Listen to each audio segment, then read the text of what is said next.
Si vous pensez vivre dans un monde où l'on gagne en étant bon, honnête et travailleur, je suis désolé de vous annoncer que vous êtes sur le point d'affronter une vérité dérangeante et que vous ne pourrez peut-être plus jamais regarder le monde de la même manière.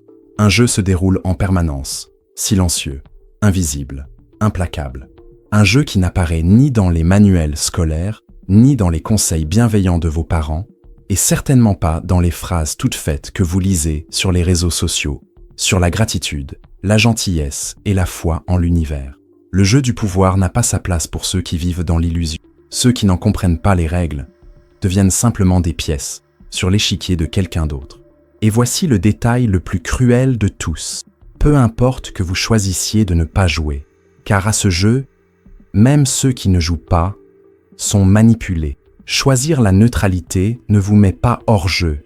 Cela vous met simplement dans la position de quelqu'un manipulé, contrôlé, utilisé et souvent rejeté sans même vous en rendre compte. Et peut-être n'en avez-vous même pas conscience, mais les fois où vous avez été ignoré, trahi, boycotté ou sous-estimé, ce n'étaient pas des accidents. C'étaient des gestes précis, exécutés par quelqu'un qui, consciemment ou inconsciemment, comprend les lois cachées qui régissent les relations humaines. Pouvoir, manipulation, influence, contrôle, des mots qui effraient les faibles, mais qui libèrent les lucides. Car tandis que la majorité vit anesthésiée par des idées romantiques sur la justice et la méritocratie, une minorité silencieuse domine, contrôle et gouverne en coulisses, dans les affaires, en politique, dans les relations sociales, dans les mariages, dans les amitiés, sur le marché, dans la culture, et oui, même dans votre propre vie, alors que vous pensez que tout est une question de chance, de hasard ou de mauvaise foi. La question qui demeure est simple, brutale et incontournable. Voulez-vous continuer à être une pièce mue par les mains du joueur, ou allez-vous enfin apprendre à jouer? Car une fois que vous comprenez ces lois, une fois que vous voyez les mécanismes invisibles qui régissent la nature humaine, il n'y a plus moyen de les ignorer. Vous vous réveillez, vous réalisez, vous comprenez. Et à partir de ce moment, le jeu change, pour toujours. Alors, préparez-vous. Ce que vous allez entendre n'est pas un manuel du mal. C'est une carte des coulisses de l'esprit humain, tirée des enseignements les plus brutaux de Nicolas Machiavel, auxquels s'ajoute la précision chirurgicale des 48 lois du pouvoir. Et tout commence maintenant. Dans le jeu du pouvoir, la première règle est claire, brutale et implacable. Ne jamais faire de l'ombre au maître. Peu de choses génèrent autant d'inconfort, d'insécurité et, par conséquent, de destruction silencieuse que de faire sentir à ses supérieurs qu'ils sont inférieurs. La vanité humaine est, de toutes les faiblesses, la plus sensible. Et lorsqu'elle est blessée, elle se transforme en une lame acérée, sans prévenir. L'erreur de ceux qui croient que leur talent parlera de lui-même est précisément de ne pas comprendre que le talent, lorsqu'il brille trop fort, devient une menace. Le maître, le patron, le leader, le supérieur, quel que soit le nom qu'on lui donne, doit avant tout croire qu'il a le contrôle, qu'il est supérieur, que sa lumière ne sera jamais surpassée. Machiavel avait déjà prévenu. Le prince peut pardonner les erreurs, les échecs, les faux pas, mais il ne pardonnera jamais à ceux qui, même involontairement, le rabaissent aux yeux des autres. Et ce n'est pas que de la théorie. L'histoire regorge d'exemples. Galilée, en présentant ses découvertes révolutionnaires qui placèrent le Soleil, et non la Terre, au centre de l'univers, aurait pu être détruit par l'Église. Et peut-être l'aurait-il été s'il n'avait pas eu le génie machiavélique de dédier son œuvre au pape lui-même, louant sa sagesse. Il a transformé un affront en révérence. Il a compris que, dans le jeu du pouvoir, on ne se confronte pas au Soleil. On ne cherche pas à briller plus fort que lui. La stratégie intelligente consiste à être comme la lune. Elle reflète la lumière du soleil, illumine la nuit, enchante, mais ne rivalise jamais. Il existe cependant une exception. Si votre maître est déjà une étoile filante, s'il est faible, discrédité, sur le point de tomber, alors hésiter est la pire des erreurs. Dans ce scénario, ceux qui n'ont pas le courage de se surpasser sont entraînés dans la chute. Et si le maître peut être une menace, la question est inévitable. À qui peut-on faire confiance? La réponse, malheureusement, est aussi inconfortable que nécessaire. Ne faites pas trop confiance à vos amis. Apprenez autant que possible à manipuler vos ennemis. Cela peut paraître contre-intuitif, voire cruel, mais c'est un principe qui repose sur la plus pure réalité de la nature humaine. Les amis, lorsqu'ils sont trop proches, ont tendance à se sentir tout permis. Ils deviennent gâtés, complaisants et souvent secrètement envieux de votre réussite. Car trop d'intimité engendre des comparaisons. Et qui dit comparaison dit jalousie, ressentiment et trahison déguisées en erreur. En revanche, l'ennemi, lorsqu'il devient un allié, possède quelque chose que l'ami n'a pas. Le besoin désespéré de prouver sa valeur, d'effacer son passé, de faire preuve de loyauté. C'est le paradoxe du jeu social. C'est ainsi qu'Abraham Lincoln, pendant la guerre de sécession, forma un cabinet avec ses plus grands adversaires. Tout le monde s'attendait à son échec, à l'effondrement du gouvernement, car il était entouré de rivaux. Or, c'est exactement l'inverse qui s'est produit. Ces hommes, autrefois ennemis jurés, sont devenus ses plus fidèles alliés. Pourquoi ? Parce qu'ils savaient que le moindre faux pas serait perçu comme la confirmation qu'il n'aurait jamais dû être pardonné. La logique est simple. Un ami est comme un chat qui se blottit sur vos genoux. Il semble à l'aise, mais au moindre inconfort, il vous griffe. Un ennemi devenu allié est comme un chien dressé, attentif, discipliné et prêt à vous protéger, car il sait que sa survie en dépend. Bien sûr, il y a des exceptions. Il y a des situations où l'on a vraiment besoin de ses amis, surtout lorsqu'il s'agit de missions extrêmement sensibles qui exigent une confiance absolue, une discrétion absolue et un partage des risques.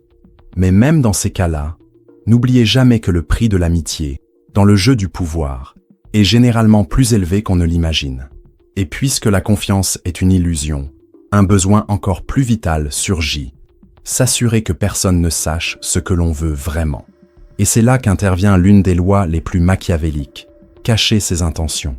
Ici, pas de place pour le romantisme, ni pour ce discours naïf selon lequel la transparence engendre la confiance. La réalité est différente, bien plus crue et immuable. Ceux qui révèlent leurs désirs livrent, sur un plateau d'argent, la carte de leur propre vulnérabilité. Car ceux qui savent ce que vous voulez, savent exactement comment vous contrôler, vous séduire, vous manipuler ou vous détruire. C'est pourquoi les vrais stratèges ne disent jamais ce qu'ils pensent vraiment. Au contraire, ils alimentent les distractions, créent des écrans de fumée, offrent des miettes d'informations qui égarent les autres. Machiavel disait que ceux qui maîtrisent l'art de la dissimulation non seulement protègent leurs intérêts, mais forcent les autres à jouer dans l'ombre, à commettre des erreurs en essayant de deviner leurs intentions. Il suffit de regarder Napoléon. Pendant des années, il s'est déguisé en défenseur de la République, a prononcé des discours en républicain et s'est comporté en serviteur du peuple. Mais derrière le masque, le plan était toujours le même, devenir empereur de France, puis d'Europe. Et il y est parvenu. L'analogie est simple et dévastatrice. Soyez comme le brouillard. Quiconque tente de vous attraper découvre qu'il n'y a rien de solide à quoi s'accrocher. Seulement confusion, doute, incertitude. Mais il y a un détail subtil. Si votre réputation est déjà celle d'un menteur et d'un manipulateur, la dissimulation perd de sa force. On commence à s'attendre à une tromperie et tout silence de votre part sonne comme une conspiration. Dans ce cas, le machiavélisme recommande un déguisement encore plus sophistiqué. Utiliser la vérité comme une arme, avouer ses erreurs, feindre le remords et créer un nouveau masque, plus convaincant que n'importe quel mensonge. Et puisque la dissimulation est une défense, une autre question inévitable se pose. Si même les mots révèlent quelque chose, comment s'en protéger ? La réponse est plus simple qu'il n'y paraît, mais rares sont ceux qui ont la discipline nécessaire pour l'appliquer. Dites toujours moins que nécessaire. Dans le jeu du pouvoir, les mots sont des armes à double tranchant. Ceux qui parlent trop non seulement perdent le contrôle de leur propre image, mais sans s'en rendre compte, fournissent des munitions à l'ennemi. Chaque mot est un indice, une échappatoire, une occasion pour les autres de comprendre leurs plans, leurs désirs, leurs peurs. Le silence, en revanche, est une forteresse, une aura de mystère qui trouble, intimide, séduit. Machiavel le savait. Il savait que le silence force les autres à se projeter. Ceux qui vous observent commencent à imaginer que vous en savez plus que vous n'en savez réellement. Et cette perception est souvent plus puissante que n'importe quel discours. Mayer Rothschild, l'un des plus grands banquiers de l'histoire, ouvrait rarement la bouche. Sa réputation d'énigme faisait croire à tout son entourage qu'il savait toujours quelque chose que les autres ignoraient. Et c'était, plus que son argent, sa véritable arme. Le silence est comme l'oracle de Delphes. Peu de mots, beaucoup de significations. Celui qui parle peu semble en savoir beaucoup. Mais, comme dans tout jeu, il y a un piège caché. Dans certains contextes, notamment en présence de supérieurs peu sûrs d'eux, le silence absolu engendre malaise, suspicion, voire hostilité. Dans ces situations, la voie la plus machiavélique n'est pas le silence total, mais l'emploi de mots ambigus, vaguement énigmatiques, voire un humour maîtrisé, jouant les idiots, tout en observant tout. Et puisque les mots peuvent être à la fois bouclier et arme, une question encore plus cruciale se pose. Si, dans le jeu du pouvoir, tout dépend de la façon dont on est perçu, alors protéger sa réputation, c'est protéger sa propre vie. S'il existe une monnaie d'échange absolue dans le jeu du pouvoir, c'est bien la réputation. Beaucoup en dépend, plus que vous ne l'imaginez. La réputation, c'est ce qui vous précède avant même votre arrivée. C'est le bouclier invisible qui fait que les autres vous respectent, vous craignent, vous obéissent ou vous ignorent tout simplement. Et c'est aussi votre armure la plus fragile, car une fois fissurée, il sera difficile de la restaurer complètement. Dans le monde réel, ce que les gens croient que vous êtes compte plus que qui vous êtes réellement. Machiavel a dit un jour que les hommes jugent davantage avec leurs yeux qu'avec leurs sens, car chacun peut voir qui vous paraissez, mais peu peuvent atteindre votre véritable essence. Et celui qui contrôle sa propre réputation contrôle ce que les autres attendent de vous, pense et projette sur lui. L'histoire regorge d'exemples qui prouvent ce principe. À Florence, à la Renaissance, des familles entières furent détruites non par des guerres, mais par des rumeurs bien ancrées qui érodèrent lentement les fondements de la confiance sociale. C'est ainsi sur l'échiquier du pouvoir. Votre image vaut plus que votre vérité. Et la règle est simple et cruelle. Attaquez avant d'être attaqué. Protégez votre réputation comme si c'était votre propre vie. Et chaque fois que vous le pouvez, détruisez la réputation de vos ennemis avant même qu'ils ne lèvent la main sur vous. Une réputation ruinée est comme une maladie contagieuse. Personne ne veut s'y associer. L'analogie est claire. Imaginez une mine de diamants. Tant qu'elle est bien protégée, entourée, sa richesse croît, brille et prospère. Mais si elle est ouverte sans critères, pillée ou laissée à découvert, elle perd sa valeur et tombe en ruine. Voilà comment fonctionne votre réputation. Protégez-la, protégez-la, et elle vous soutiendra toute votre vie. Et si vous pensez pouvoir baisser la garde, rappelez-vous, les voleurs de réputation sont partout. Il n'y a pas de place pour le relâchement, pas de place pour la naïveté. Votre réputation doit être constamment renouvelée, polie comme un joyau. Et oui, il y a une exception. Si, pour une raison ou une autre, votre réputation est déjà ruinée, alors la voie n'est plus la défense, mais l'attaque ouverte, le jeu du scandale, de l'audace, de l'imprévisibilité. Lorsqu'il n'y a plus de réputation à perdre, il ne reste que la force brute de l'intimidation. Mais protéger son image ne suffit pas si le monde vous ignore, car dans le jeu du pouvoir, l'invisibilité est fatale. Et c'est précisément ce qu'enseigne la loi suivante. Attirer l'attention à tout prix. Le monde ne récompense pas les discrets, les timides, ceux qui se cachent. Ce qui n'est pas vu n'existe pas. Ce qui n'est pas perçu n'a aucune valeur. Depuis l'Antiquité, la société est régie par le théâtre des apparences. Et celui qui domine ce théâtre domine la perception, et par conséquent domine la réalité. Machiavel avait compris que la présence, le spectacle et le symbolisme sont aussi importants, voire plus, que la compétence. Un homme médiocre qui sait se faire remarquer aura souvent plus de pouvoir qu'un génie silencieux qui reste dans l'ombre. Prenez n'importe quel grand dirigeant de l'histoire. Napoléon, par exemple, n'était pas qu'un simple général. C'était un spectacle ambulant. Son image, son chapeau, sa posture, sa main sur la poitrine, tout était soigneusement conçu pour susciter fascination, peur, respect et surtout, visibilité. L'analogie est simple, pensez à la danseuse voilée. Ce qu'elle révèle, excite, mais ce qu'elle cache, rend fou. C'est le jeu parfait du montrer et du cacher qui fascine tout le monde. De la même manière, vous devez apprendre à maîtriser votre propre exposition. Soyez visible lorsque c'est stratégique. Disparaissez lorsque cela suscite le désir. Soyez imprévisible. Soyez plus grand que nature. mais soyez prudents. Attirer l'attention ne doit jamais signifier offenser ou éclipser ceux qui sont au-dessus de vous. Ce serait une erreur fatale, car, comme nous l'avons vu, il ne faut jamais éclipser le maître. Alors démarquez-vous, mais sans menacer les hiérarchies qui vous entourent. Grandissez, sans paraître une menace directe. Séduisez, sans paraître arrogant. Et si même votre image peut être une arme, imaginez ce qui se passe quand vous apprenez à utiliser les efforts des autres.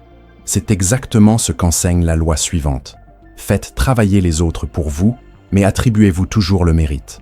C'est peut-être l'une des stratégies les plus froides, les plus impitoyables et les plus efficaces dans le jeu du pouvoir. Pourquoi gaspiller votre énergie, votre temps, vos ressources, quand une foule est prête, consciemment ou non, à le faire pour vous? Le véritable stratège sait que son esprit vaut mieux que ses mains. Tandis que les imbéciles s'épuisent dans l'exécution, les sages se consacrent au commandement, à la stratégie, à la manipulation silencieuse en coulisses.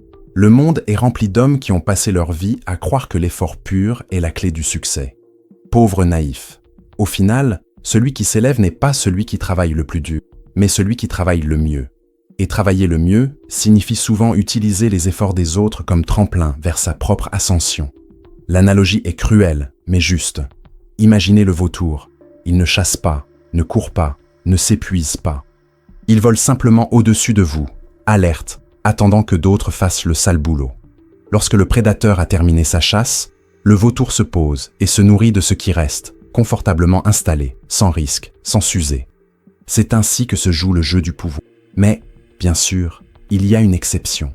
Si vous exagérez en vous attribuant le mérite, surtout devant vos supérieurs, la stratégie peut se retourner contre vous. Offenser l'ego de quelqu'un qui a plus de pouvoir que vous peut causer votre perte. C'est pourquoi le machiavélisme enseigne. Volez le mérite, mais avec élégance. Laissez l'autre croire qu'il a gagné aussi. Faites comme si tout était une collaboration. Et ainsi, vous grandissez. Tandis que d'autres, épuisés, vous soutiennent. Et si manipuler les efforts des autres est une forme de contrôle, il existe un niveau de maîtrise encore plus raffiné et silencieux. La loi suivante consiste à renverser complètement la situation, faire venir les gens à vous et, si nécessaire, utiliser des appâts. Voici l'une des plus grandes vérités que Machiavel nous a enseignées. Ceux qui réagissent ont déjà perdu. Le contrôle n'est jamais entre les mains de celui qui poursuit. Il est toujours entre les mains de celui qui fait bouger les autres, qui fixe les règles du jeu, qui mène la danse sans même lever le petit. Lorsque vous forcez les autres à bouger, ils abandonnent inévitablement leur propre plan, leur propre défense. En avançant vers vous, ils deviennent vulnérables, exposés, déséquilibrés. Pendant ce temps, vous restez immobile, au centre de l'échiquier, à mener la danse. Le grand chasseur ne poursuit pas l'ours, ce serait du suicide. Son geste est simple et brillant. Il tend un piège, un appât irrésistible, et attend. Car c'est dans l'attente, dans le silence, dans la patience, que réside le véritable pouvoir. Et lorsque l'ours affamé met la patte dans le piège, il est déjà trop tard. C'est ainsi dans le monde des affaires, en politique, dans les relations personnelles. Séduisez par des promesses, offrez quelque chose auquel l'autre ne peut résister, que ce soit le statut, l'argent, l'affection, une opportunité, une validation. Et puis, quand il arrive, attaquez. Mais bien sûr, comme dans tout jeu, il y a des moments où l'inversion de cette logique fonctionne aussi. Une agression soudaine, un geste inattendu, peut être dévastateur lorsque l'autre n'est pas préparé. Mais c'est l'exception, pas la règle.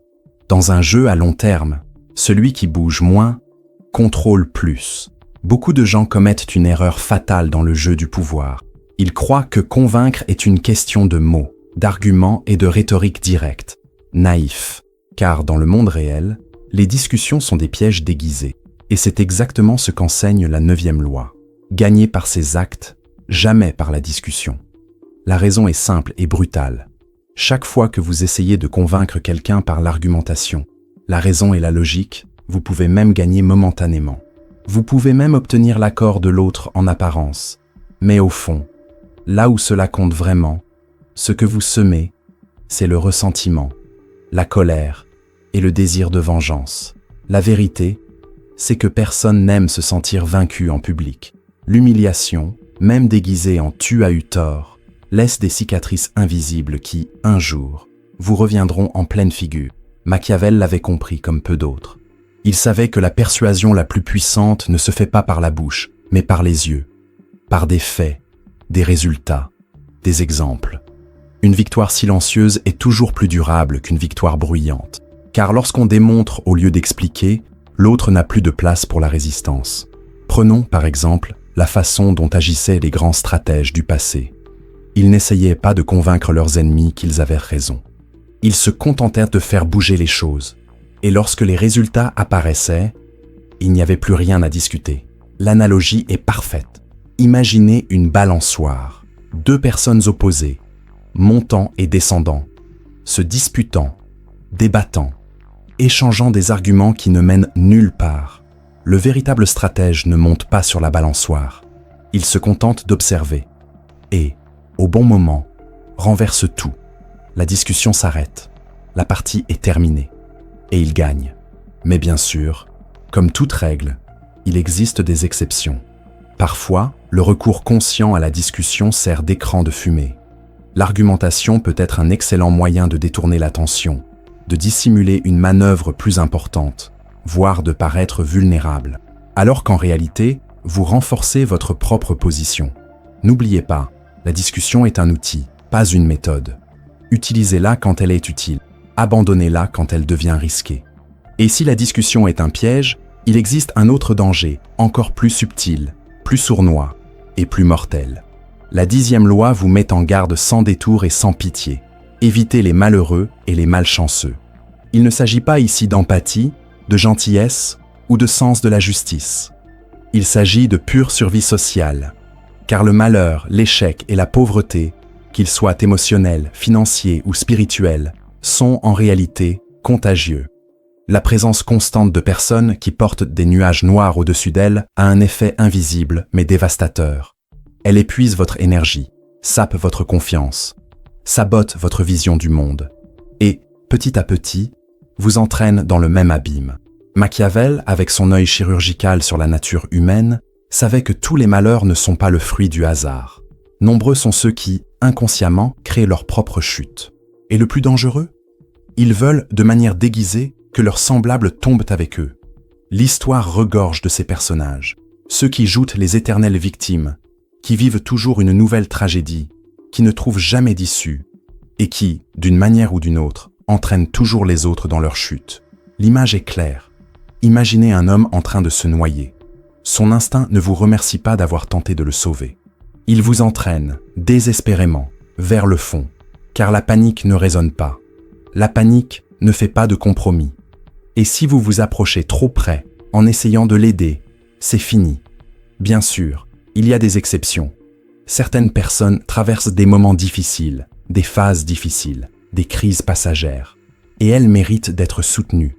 Le danger ne réside pas dans l'accidentel, mais dans la récurrence, dans la routine, chez ceux qui font de l'échec un mode de vie. Si vous vous entourez de personnes chroniquement malchanceuses, votre chance disparaît, et votre chute devient une question de temps. La règle est claire, associez-vous aux forts, aux chanceux, à ceux qui respirent les solutions et non les problèmes, car le succès est aussi contagieux. Et si s'entourer de ceux qui ont besoin de vous est risqué, la 11e loi approfondit encore ce jeu psychologique. Apprendre à maintenir les autres dépendants de vous. C'est là l'une des sources de contrôle les plus puissantes. Car dès l'instant où quelqu'un réalise qu'il n'a plus besoin de vous, vous devenez jetable. En amour, en affaires, en politique, en amitié. C'est une loi universelle. Dépendre des autres est le fondement de votre liberté. Car ceux qui dépendent obéissent. Ceux qui ont besoin endurent. Ceux qui ne peuvent vivre sans se soumettre se soumettent. Machiavel était catégorique. Le véritable pouvoir ne réside ni dans la force brute, ni dans l'argent seul, mais dans la capacité à se rendre indispensable. Il faut devenir quelqu'un dont l'absence crée inconfort, désorganisation et perturbe le fonctionnement du système. C'est pourquoi les plus grands stratèges n'enseignent pas tout ce qu'ils savent. Ils en enseignent juste assez pour que les autres puissent le faire, mais jamais assez pour qu'ils puissent les remplacer. L'image parfaite ici est celle de la liane. Elle grimpe, s'enroule autour des branches, des murs, des arbres, et, Une fois enracinée, il devient presque impossible de l'arracher. Car si on tire d'un côté, elle se renforce de l'autre. Et si on essaie de la couper, on découvre qu'elle a déjà pris racine partout. Mais, comme toute force, il existe un risque. Devenir trop indispensable peut engendrer la peur. Et ceux qui ont peur agissent parfois de manière imprévisible. Un supérieur peut commencer à se méfier de quelqu'un qui semble trop nécessaire. Dans ce cas, le machiavélisme nous enseigne: restez indispensable, mais de manière subtile. Laissez l'autre croire qu'il vous contrôle, qu'il a du pouvoir sur vous, alors qu'en réalité, il ne réalise pas que c'est vous qui faites tourner son monde. Et si maintenir quelqu'un dans la dépendance est une forme de contrôle, il existe une stratégie encore plus raffinée, presque poétique dans sa cruauté. La 12e loi. Utilisez une honnêteté et une générosité sélectives pour désarmer votre victime. C'est là l'un des plus grands paradoxes du pouvoir. Rien ne désarme plus qu'un geste sincère.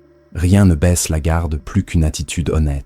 L'esprit humain a été entraîné, depuis la nuit des temps, à se méfier des escroqueries, des mensonges et de la malveillance. Mais face à la générosité, vous êtes désarmé. Vous vous détendez. Vous croyez. Et c'est précisément là que réside le piège. Le stratège astucieux offre des cadeaux, de petites faveurs, des mots gentils, des gestes inattendus d'une apparente bonté. Et dans ce geste, il cache le cheval de Troie. Car tandis que l'autre célèbre votre générosité, votre apparente honnêteté, vous implantez déjà en lui ce qui deviendra plus tard votre clé de contrôle. L'image est littérale. Le cheval de Troie a été offert en cadeau. Un cadeau, un symbole de paix. Mais cachés à l'intérieur se trouvaient les soldats qui, au cœur de la nuit, détruiraient la ville. Telle est la loi. Offrez quelque chose. Faites croire que vous avez renoncé, que vous avez cédé, que vous vous êtes sacrifié. Et, au bon moment, encaissez la facture. Mais attention, ce jeu requiert de la subtilité. Si votre réputation est déjà celle d'un tricheur, si tout le monde sait que vous êtes manipulateur et fourbe, alors l'honnêteté perd son efficacité. Le cadeau ressemble à du poison. Le geste a de la tricherie. Dans ce cas, il faut d'abord reconstruire son image, feindre le remords, susciter l'empathie, et seulement ensuite utiliser à nouveau cette arme avec brio. Car le jeu du pouvoir ne repose pas sur la force brute. C'est une question de psychologie. Il faut comprendre qu'au final, celui qui contrôle les émotions contrôle tout l'échiquier. La 13e loi révèle l'un des secrets les plus cruels et les plus efficaces de la manipulation. Lorsque vous demandez de l'aide, ne faites jamais appel à la compassion ou à la gratitude. La nature humaine, dans son essence la plus pure, n'est guidée ni par la bonté, ni par le souvenir des faveurs reçues. Elle est presque exclusivement mue par l'égoïsme déguisé en rationalité. Si vous croyez que quelqu'un vous aidera parce que vous l'avez déjà aidé, vous êtes voué à la frustration. Le monde ne fonctionne pas ainsi. On oublie vite ce qui a été fait pour soi, car la dette morale est inconfortable, lourde, une blessure à l'orgueil. Mais il est une chose que personne n'ignore, la possibilité d'un gain personnel. C'est pourquoi, lorsque vous demandez quoi que ce soit, la meilleure façon de procéder est de ne pas rappeler à l'autre les faveurs que vous lui avez rendues. Cela ne fait que susciter résistance, gêne et parfois même colère. La solution est simple, élégante et brutale. Montrez-lui ce qu'il gagne à vous aider. Faites directement appel à son intérêt, à sa vanité, à son désir caché. Machiavel le comprendrait mieux que quiconque, car il savait que la pitié est un voile ténu qui se déchire au premier coup de pouce. C'est ainsi qu'opèrent les grands manipulateurs. Ils font semblant de demander de l'aide, mais en réalité, ils offrent une occasion irrésistible de bénéfices mutuels. L'analogie est parfaite. Imaginez deux cordes, l'une faite de gratitude et de compassion, effilochée, prête à rompre, et l'autre faite d'intérêt personnel, solide, robuste, tressée de fibres incassables. C'est cette seconde corde qui maintient toute alliance. Bien sûr, il y a des exceptions. Il existe des personnes rares, motivées par un désir quasi pathologique de se sentir supérieures par la gentillesse et la générosité. Et dans ces cas, l'appel à la clémence fonctionne. Mais ce sont des exceptions si rares que leur faire confiance est, à tout le moins, un risque que le stratège ne devrait pas prendre. La règle demeure. Ne jamais demander la pitié, offrir une opportunité. Et si comprendre les désirs d'autrui est une arme, la 14e loi l'élève à un autre niveau. jouer les amis, se comporter en espion. Le jeu du pouvoir est avant tout un jeu d'information. Qui sait, contrôle. Qui ne sait pas, obéit.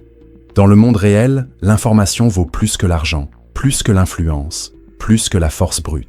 Car connaître les désirs, les craintes, les projets de l'autre, vous donne le pouvoir d'anticiper ses actions, de lui offrir ce qu'il désire avant même qu'il ne le demande, ou de lui retirer précisément ce à quoi il tient le plus, au moment le plus douloureux. Machiavel nous a toujours prévenus. La plus grande erreur qu'un dirigeant puisse commettre est de croire que la vérité se révélera spontanément. Or, elle ne se révèle jamais. Ce que les gens montrent est toujours une version retouchée d'eux-mêmes. La véritable vérité, leurs faiblesses, leurs désirs, leurs intentions, se cachent sous des couches de dissimulation. C'est pourquoi il faut constamment se transformer en espion social. Pas nécessairement celui qui s'immisce dans les conversations ou pirate les informations, mais celui qui, le sourire aux lèvres, des questions apparemment innocentes et une oreille attentive, extrait des données, décrypte les gestes, perçoit les contradictions. L'art d'écouter vaut mieux que 1000 discours. L'analogie est frappante. Imaginez le troisième œil d'un espion. Chacun voit avec 2 yeux. Mais le troisième œil, celui de la perception, de la lecture du non-dit, de l'écoute de l'invisible, est ce qui sépare le faible du fort. Et oui, cette loi comporte une complexité supplémentaire. Espionner, bien souvent, ne consiste pas seulement à obtenir des informations vraies, mais aussi à diffuser de fausses informations, faire croire aux autres des vérités que vous avez vous-même créées. Car celui qui contrôle l'information contrôle la perception. Et celui qui contrôle la perception contrôle la réalité. Mais parfois, savoir ne suffit pas. Il faut agir avec une précision chirurgicale. Et c'est là que la 15e loi ne laisse aucune place au romantisme. Écraser l'ennemi complètement. Il n'y a pas de place pour la compassion, les demi-mesures, les gestes nobles. L'histoire est claire, implacable, et pleine des cadavres de ceux qui ont cru pouvoir se montrer généreux dans la victoire. Car, dans le jeu du pouvoir, laisser l'ennemi en vie, même affaibli, est la garantie qu'il se relèvera plus tard, plus fort, plus vengeur, et prêt à tout pour vous détruire. Machiavel était direct. Le dirigeant qui laisse ses ennemis survivre, même sous contrôle apparent, sème les graines de sa propre chute. La métaphore ici est viscérale. Imaginez une vipère. Vous marchez dessus, elle semble à moitié morte, faible, immobile. Mais le venin est toujours là. Et dès que vous détournez le regard, elle surgit et vous frappe d'une dose encore plus mortelle. C'est ainsi que fonctionne l'ennemi épargné. Il ne disparaît pas. Il n'oublie pas. Il ne vous pardonne pas. Il attend, tout simplement. Et un jour, il revient. La règle est claire. Si vous voulez détruire, détruisez complètement.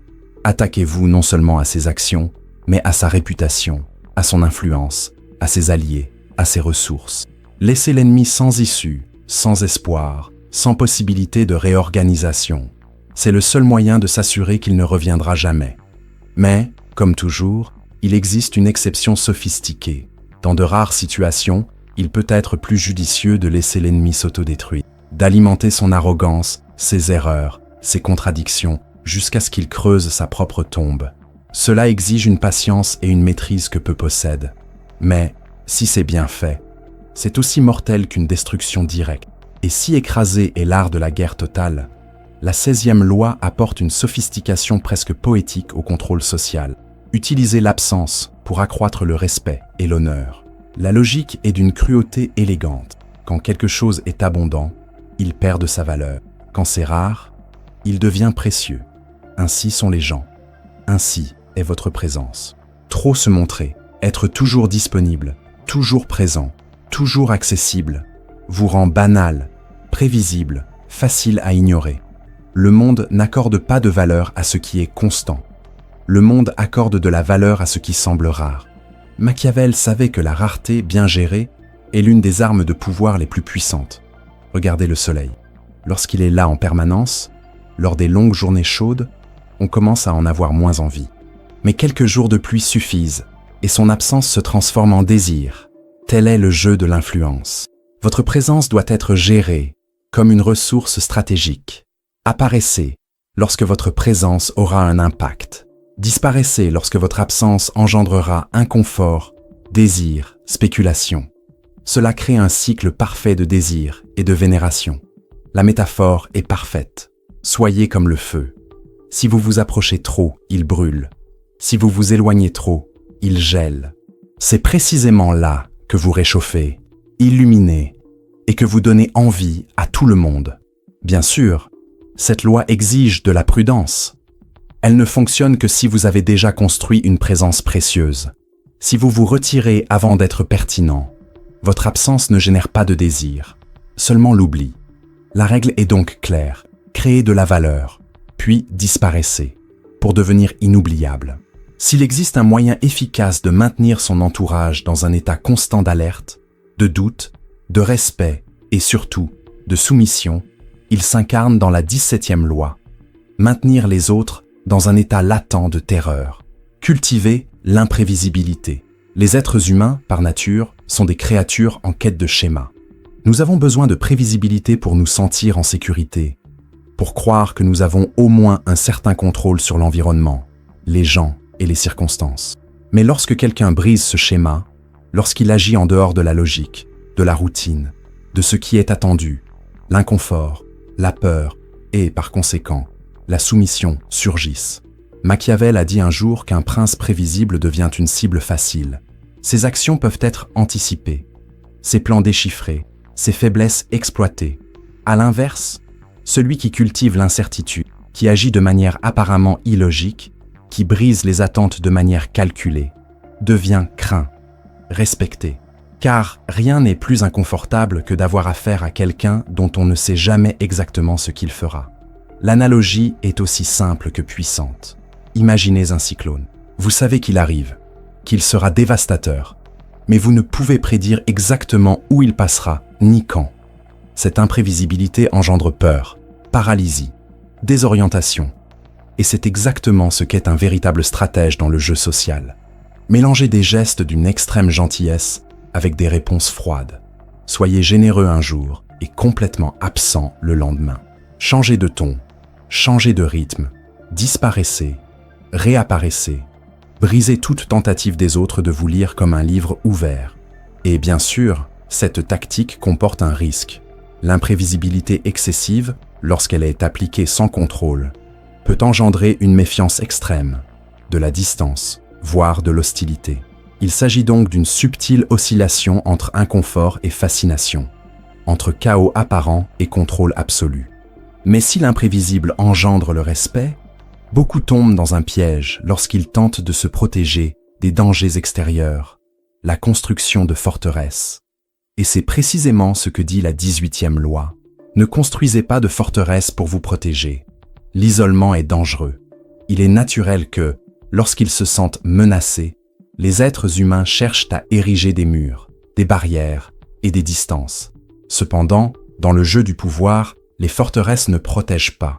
Elles condamnent, s'isoler, se distancier des masses, se tenir à l'écart du flux d'informations, des mouvements sociaux et de la dynamique humaine, fait perdre de vue l'enjeu. Cela vous empêche de percevoir les mouvements de vos ennemis, d'entendre les murmures avant qu'ils ne se transforment en cris.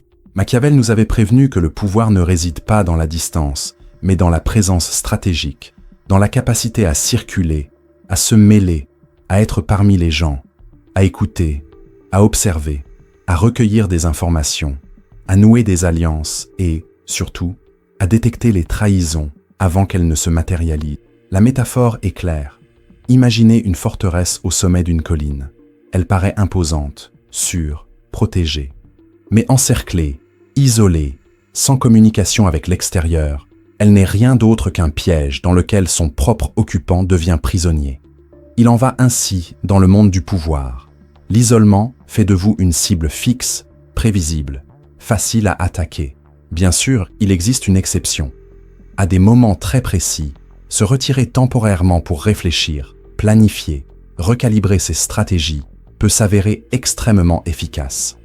Mais il ne doit s'agir que d'une pause stratégique, jamais d'un état permanent. Et si l'isolement est un piège, il en existe un autre encore plus dangereux, dont beaucoup ne se rendent compte que trop tard.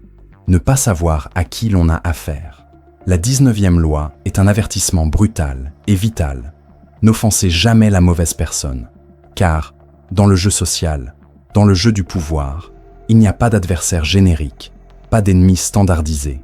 Chaque personne porte en elle un type de danger spécifique, une combinaison unique d'orgueil, de vanité, d'insécurité, d'impulsivité ou de désir de vengeance. Et une mauvaise interprétation de ce profil peut être fatale. Machiavel savait que la plus grande erreur d'un prince n'était pas forcément de se tromper de stratégie, c'était de se tromper dans le choix de son ennemi. Car il y a ceux qui, attaqués, capitulent, disparaissent, s'évanouissent. Mais il y a aussi ceux qui, même lorsqu'ils semblent vaincus, passent le reste de leur vie à planifier, attendre, construire silencieusement leur vengeance. La métaphore est parfaite. Imaginez un chasseur. Il ne tend pas le même piège au renard qu'au loup. Chaque proie requiert une stratégie différente. De même, dans le jeu social, il est essentiel de reconnaître ceux qui manquent d'assurance, ceux qui sont paranoïaques, ceux qui sont vindicatifs, ceux qui sont orgueilleux, et surtout, ceux qui n'oublient jamais. Car, en offensant quelqu'un de cette façon, on ne se crée pas seulement un ennemi. On crée un projet de destruction qui, souvent, ne se concrétise que des années plus tard, lorsqu'on ne se souvient plus de ce qu'on a fait. Et oui, cette loi ne connaît aucune exception. Parce que comprendre profondément les gens qui vous entourent n'est pas une option, c'est une question de survie. Et si choisir ses ennemis est déjà dangereux, se compromettre excessivement est une erreur encore plus subtile et mortelle. La 20e loi est directe, élégante et absolument machiavélique. Ne vous engagez envers personne, car dès l'instant où vous choisissez un camp, une faction, une cause, vous perdez une partie de votre pouvoir. Vous perdez la liberté de mouvement, de négociation, de transit, de manipulation des deux camps. L'imbécile est celui qui se précipite pour prendre parti, qui s'éprend d'une idée, d'un leader, d'une cause. Car, ce faisant, il renonce à sa neutralité, à son indépendance, et par conséquent, à sa capacité de contrôler les autres. Machiavel était catégorique. Le prince sage ne capitule jamais complètement. Il observe les parties en conflit, les nourrit toutes les deux, les manipule toutes les deux, et, finalement, s'aligne temporairement sur celle qui lui offre le plus d'avantages. L'analogie est simple. Imaginez une forêt peuplée de buissons épineux, tous entrelacés, en compétition pour l'espace. Le buisson qui pousse seul, qui garde ses distances, qui ne s'en mêle pas, est celui qui reçoit le plus de lumière, le plus d'espace, le plus de croissance. Mais bien sûr, cette loi comporte un détail sophistiqué. Parfois, se compromettre, même de manière apparente, peut être une manœuvre stratégique. Feindre la loyauté, feindre l'attachement, feindre la passion pour une cause, peut être le meilleur moyen de s'infiltrer, de gagner la confiance, d'accéder à des informations privilégiées. Mais soyons clairs, cet engagement n'est jamais réel. Ce n'est qu'un masque de plus sur le grand théâtre du pouvoir. Il existe un jeu silencieux dans chaque contexte social et peu de gens en sont conscients. Ce jeu repose sur une dynamique simple mais dévastatrice. Personne n'aime se sentir moins intelligent que les autres. La 11e loi apparaît alors comme l'une des armes de manipulation les plus raffinées, faire l'idiot pour piéger les idiots. Et voici la vérité dérangeante. Dès que vous paraissez trop intelligent, trop éloquent, trop stratégique, vous réveillez chez les autres un instinct primitif de défense. L'envie, la compétition et le ressentiment commencent à pousser comme des mauvaises herbes. Et au final, aussi brillant que vous soyez, les gens finiront par souhaiter secrètement votre chute. Machiavel le savait mieux que quiconque. Il savait qu'il y a plus de pouvoir à paraître inoffensif qu'à se montrer brillant. Car lorsqu'on agit bêtement, simplement et inoffensif, quelque chose de magique se produit. Les autres baissent leur garde. Ils deviennent détendus, confiants et insouciants. Et c'est précisément dans cette insouciance que vous installez vos pièges, vos stratégies et vos mouvements les plus précis. L'image est parfaite. Pensez à l'opossum qui, face à un prédateur, fait le mort. Pendant quelques secondes, le prédateur se désarme. Il perd tout intérêt. Il pense qu'il n'y a plus de danger. Et c'est précisément à ce moment-là que l'opossum s'échappe, ou attaque. C'est l'essence même de cette loi. Faites semblant d'être plus petit, moins intelligent, moins préparé. Et tandis que les autres se sentent supérieurs, vous recueillez des informations, analysez les mouvements et préparez le coup infaillible. Mais, bien sûr, il y a un détail machiavélique et crucial. Au début de votre ascension, tant que vous n'avez pas encore consolidé votre présence, il est inutile de paraître trop ridicule. Ce qu'il vous faut, c'est démontrer, subtilement, que vous êtes plus compétent que vos concurrents directs, surtout devant ceux qui peuvent vous faire progresser. Le secret réside dans le dosage. Paraître ridicule à ceux qui ont besoin de se sentir plus intelligents, et paraître brillant à ceux qui peuvent vous mener là où vous voulez aller. Et si jouer les imbéciles est une stratégie de camouflage, la 22e loi apporte l'une des armes les plus meurtrières de l'arsenal du stratège, la tactique de la reddition. Car, ici, la logique est brillamment et cruellement inversée. Il y a des moments dans le jeu du pouvoir où combattre n'est pas un signe de force, c'est un signe de stupidité. Il y a des situations où résister, insister, affronter est exactement ce que votre ennemi attend de vous. Et, à ce moment précis, capituler n'est pas une faiblesse, c'est de la pure stratégie. C'est s'incliner temporairement, pour gagner du temps, pour reconstituer ses forces, attendre que l'autre baisse sa garde, se laisse distraire, se relâche, pour être attaqué au moment où il s'y attend le moins. Machiavel avait compris que l'orgueil, mal géré, est le plus grand ennemi du pouvoir. Combien de généraux, de rois, d'hommes d'affaires et de dirigeants ont été détruits simplement parce qu'ils n'ont pas su battre en retraite, parce qu'ils n'ont pas compris que la véritable force réside dans la flexibilité, dans la capacité à paraître faible, alors qu'en réalité, on attend simplement le bon moment. L'image ici est puissante. Pensez au chêne, l'arbre qui résiste au vent, qui ne plie pas, perd ses branches, se brise et détruit. Pendant ce temps, le bambou qui se plie sous le vent, survit, reste ferme. Et lorsque le vent passe, il se relève, plus fort qu'avant. La reddition ici n'est pas une capitulation. C'est un piège sophistiqué, conçu pour donner à l'autre l'illusion de la victoire, alors qu'en réalité, on se repositionne simplement pour l'attaque finale. Mais attention, il y a des moments où se rendre est impossible. Surtout lorsque battre en retraite signifie perdre sa réputation, paraître faible et ouvrir des brèches irréversibles. Dans ces cas-là, le machiavélisme enseigne. Attaquez vite, avec férocité et surprise. Mais, si le jeu le permet, baissez la tête aujourd'hui pour lever l'épée demain. Et si la reddition est une tactique de préservation, la 23e loi vous enseigne à jouer sur le long terme. Concentrez vos forces, car, dans le monde du pouvoir, la dispersion est une faiblesse. Ceux qui veulent embrasser le monde, qui veulent plaire à tout le monde, qui veulent tout faire en même temps, échouent, toujours. Car l'énergie, le temps, les ressources et l'influence sont limités. Et ceux qui ne comprennent pas cela meurent épuisés en chemin. Machiavel savait que le pouvoir appartient à ceux qui savent creuser profond, à ceux qui choisissent une mine riche et creusent jusqu'au bout.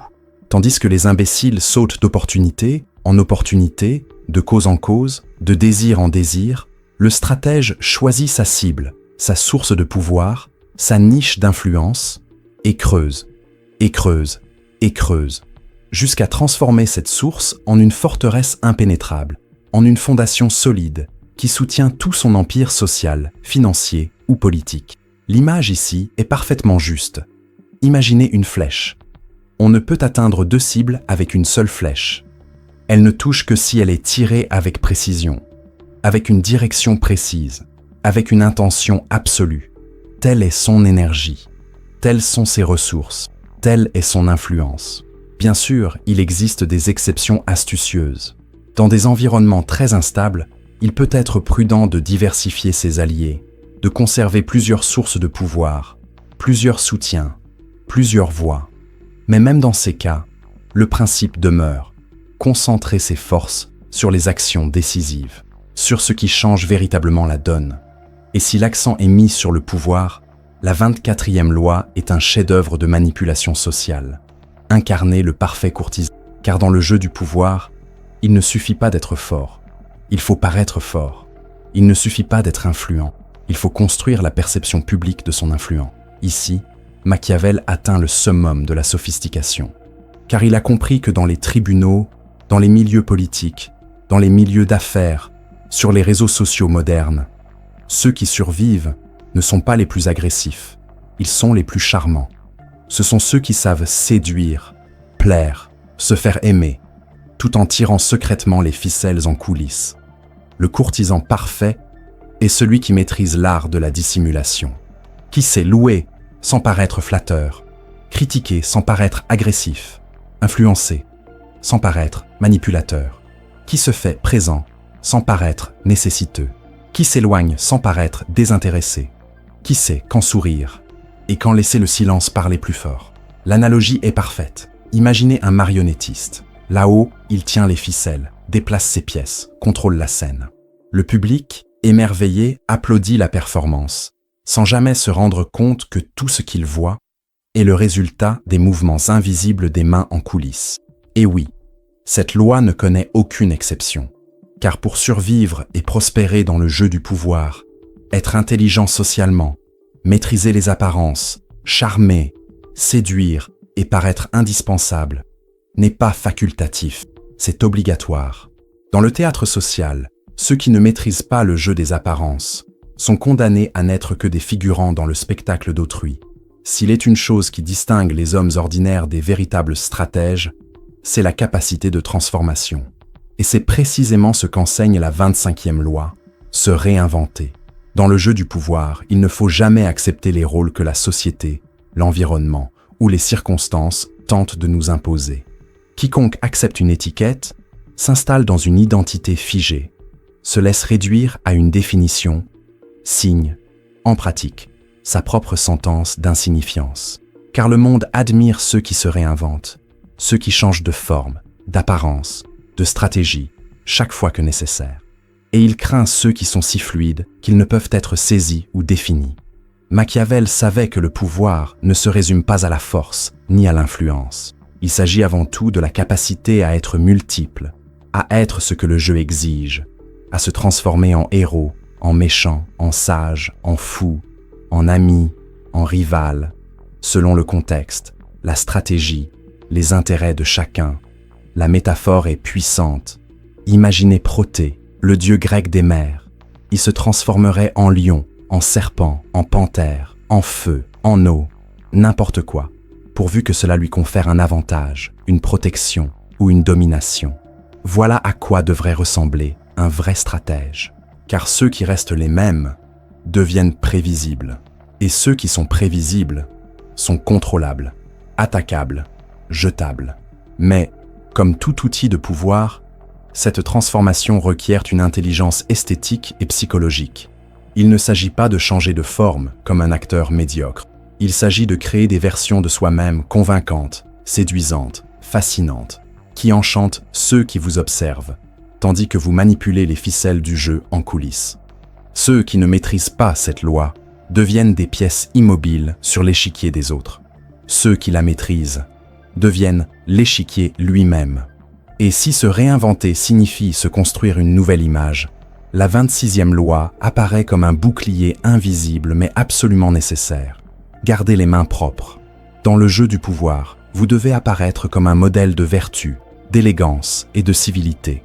Vos erreurs, vos escroqueries, vos manipulations, vos tricheries ne doivent jamais être visibles. Le public aime les apparences. Les masses doivent croire que les dirigeants sont éthiques, justes et corrects. Même si, en coulisses, le jeu est complètement différent. Machiavel avait compris qu'un prince ne doit pas se salir, pas publiquement. Chaque fois qu'une erreur doit être commise, chaque fois qu'un acte répréhensible doit être commis, il faut déléguer. La faute, la responsabilité, le poids de l'action doivent retomber sur un intermédiaire, un bouc émissaire, quelqu'un prêt à assumer le poids des dégâts, tandis que vous conservez intacte votre aura d'impeccabilité. La métaphore est juste. Imaginez la patte d'un chat, douce, lisse, délicate, mais avec des griffes cachées, acérées et prêtes à l'emploi. Et lorsqu'il faut tirer quelque chose du feu, ce n'est pas la main du maître qui le fait, c'est la patte du chat. Ainsi, l'intermédiaire est brûlé, jamais le véritable acteur. Et oui, cette loi est plus pertinente que jamais. À l'ère des réseaux sociaux, de l'opinion publique et de la cancel culture, avoir une apparence impeccable est une question de survie. Alors, apprenez à faire appel à des tiers. Apprenez à créer des boucs émissaires. Apprenez à déléguer le désordre. et récolter les fruits de la propreté. Mais si la perception d'avoir les mains propres protège votre image, la 27e loi va plus loin. Elle touche directement la partie la plus sensible de la psyché humaine. Elle joue avec le besoin de croire en quelque chose. C'est là que réside l'une des vérités les plus dérangeantes de la nature humaine. L'être humain ne supporte pas le vide. Il ne supporte pas l'incertitude, le chaos, le hasard. Il a désespérément besoin de croyances, de mythes, de leaders, de causes, de symboles. Et quiconque les offre devient automatiquement une source inépuisable de pouvoir. Machiavel savait que les hommes ne recherchent pas la vérité. Ils recherchent un sens. Ils recherchent l'appartenance. Ils cherchent une explication à la souffrance, à la peur, au vide existentiel. Et si vous savez offrir cela, si vous savez vous présenter comme celui qui apporte des réponses, qui propose une direction, qui personnifie un chemin, alors vous n'aurez pas que des adeptes, vous aurez des fidèles, vous aurez des disciples, vous trouverez des gens prêts à mourir pour vous. La métaphore est brutale. Imaginez un aimant. Il attire à lui des métaux dispersés. Et une fois réunis, ces métaux commencent à générer du magnétisme. Ils créent un champ de force collectif qui s'auto-alimente. C'est ainsi qu'agit un leader qui maîtrise cette loi. C'est ainsi que fonctionnent les gourous, les politiciens charismatiques, les grands hommes d'affaires et les influenceurs de masse. Mais attention, jouez avec cela avec habileté. Créez des rituels, des récits, créez l'illusion d'un but supérieur. Donnez à vos abonnés le sentiment de faire partie de quelque chose de spécial, d'unique, presque sacré. Créez un sentiment de « nous contre eux ». Donnez du sens aux actions les plus banales. Transformez votre présence en symbole et votre absence en légende. Et si guider les autres par la foi est une forme raffinée de contrôle psychologique, la 28e loi vous donne un ordre qui ne permet pas l'hésitation. Soyez audacieux, car dans le jeu du pouvoir, le plus grand péché, c'est la timidité. L'hésitation est comme le sang dans l'eau pour les requins. Elle est signe de faiblesse, d'insécurité, de peur. Et là où il y a l'odeur du sang, les prédateurs approchent. La vérité est simple et cruelle. Ceux qui hésitent perdent. Ceux qui doutent, vacillent, tremblent devant leur propre choix, invitent le monde à les tester, à les défier, à les détruire. Machiavel l'avait compris de manière viscérale. L'audace, bien maîtrisée, a un effet quasi magique. Elle paralyse l'ennemi. Elle crée une aura d'autorité, car les êtres humains, au fond d'eux-mêmes, admirent et craignent ceux qui ont le courage de faire ce que la plupart n'osent qu'imaginer. L'image ici est éloquente. Imaginez un lion. Il n'a pas besoin de courir désespérément. Il n'a pas besoin de rugir sans cesse. Sa simple présence, sa posture, sa lenteur calculée, transmettent un message clair. Je suis le prédateur, pas la proie. Pendant ce temps, le lièvre, nerveux, anxieux, court d'un côté à l'autre et, dans sa hâte de s'échapper, finit par trébucher et se jeter directement dans la gueule de l'ennemi. Bien sûr, comme toute arme, l'audace doit être utilisée avec précision. L'imprudence, déguisée en audace, mène au désastre. Sauter sans calcul, prendre des risques sans préparation, attaquer sans intelligence, est aussi mortel que l'hésitation. Mais, entre les deux mots, Machiavel ne laisse aucun doute. Mieux vaut se tromper par audace que mourir de timidité. Il existe une différence brutale, définitive et souvent ignorée entre ceux qui jouent à jouer et ceux qui dominent véritablement le jeu du pouvoir. Et cette différence se résume en un mot, prévoyance. Planifier jusqu'au bout. C'est la 29e loi, et elle ne laisse place ni à la naïveté, ni au romantisme, ni à cet optimisme insensé qui fait que tant de gens se laissent engloutir par leur propre excès de confiance. Car le jeu du pouvoir ne consiste pas à improviser. Il ne s'agit pas de laisser le hasard décider. Il s'agit de contrôler, autant que possible, chaque variable, chaque possibilité, chaque résultat. Et, surtout, il s'agit de ne pas se laisser surprendre, car quiconque est pris par surprise a déjà perdu.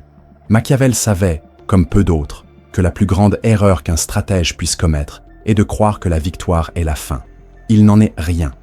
Souvent, c'est précisément au sommet de la victoire que commence sa propre chute, car l'euphorie, l'éblouissement et l'ivresse du succès vous poussent à baisser la garde, à prendre des décisions hâtives, à vous exposer bêtement. et ainsi à semer les graines de votre propre destruction. La métaphore est aussi puissante qu'inconfortable. Imaginez les dieux de l'Olympe. De là-haut, ils observent les hommes, se moquant de notre incapacité à voir au-delà de l'instant présent, au-delà de notre propre nombril, au-delà de l'illusion d'une victoire momentanée. Pendant ce temps, ceux qui planifient jusqu'au bout ne se contentent pas de voir plus loin. Ils contrôlent le résultat, car ceux qui contrôlent la fin contrôlent tout. Et bien sûr, cette loi a un piège subtil. Une planification excessive, mal menée, peut vous paralyser. Elle peut vous transformer en un architecte perpétuel de possibilités qui ne met jamais rien en œuvre. Planifier jusqu'au bout n'est donc pas une obsession malsaine du contrôle absolu. C'est une question d'anticipation, de vision, de saisir les contours de l'avenir alors que d'autres trébuchent encore dans le présent. Et si le plan est votre forteresse invisible, il existe un détail encore plus sophistiqué dans la construction de votre image publique, faire paraître vos réussites faciles. C'est la 30e loi, et elle touche directement au cœur le plus sensible de la psychologie sociale. Car le monde, en général, n'admire pas l'effort apparent. Il admire le talent. Il admire ce qui semble naturel, inné, presque divin. Le travail acharné, le poids du sacrifice, l'effort en coulisses, n'inspirent pas le respect. Ils inspirent souvent la pitié, ou pire, le mépris. Machiavel avait compris que la puissance ne réside pas seulement dans l'action, mais surtout dans le fait de paraître agir, sans effort, résoudre, sans transpirer, conquérir, sans même avoir l'air d'essayer. L'image ici est on ne peut plus claire. Pensez à un cheval de course. Ceux qui l'observent de loin ne voient que l'élégance, la légèreté et une vitesse presque surnaturelle. Mais ceux qui s'approchent remarquent la tension de ses muscles, sa respiration haletante, l'effort brutal caché sous le masque de la légèreté. Et voici le secret. Votre public doit être suffisamment éloigné pour ne voir que l'élégance, jamais l'effort. Alors, cachez vos astuces, cachez vos méthodes. Ne laissez jamais personne voir à quel point vous avez sué, souffert, calculé, planifié, ajusté, pour que l'impossible devienne inévitable. Car si personne ne le fait, votre image perd sa magie, elle perd son charme, elle perd son pouvoir. Mais, bien sûr, comme tout dans le jeu, il existe un équilibre délicat. Trop caché peut aussi susciter la suspicion. Cela ressemble à de l'arrogance, à de la dissimulation. L'essentiel est de ne révéler que ce qui nourrit votre légende, jamais ce qui détruit votre magie. Et si la perception de la facilité renforce votre aura, la 31e loi vous enseigne l'une des astuces de manipulation les plus subtiles et les plus mortelles. Contrôler les options. C'est là que réside l'une des vérités les plus dérangeantes du libre arbitre humain. En pratique, il n'existe pratiquement pas, car celui qui présente les options contrôle le jeu. L'illusion du choix est l'un des pièges du pouvoir les plus anciens, les plus sophistiqués et les plus efficaces. Vous n'avez pas à forcer qui que ce soit à faire ce que vous voulez.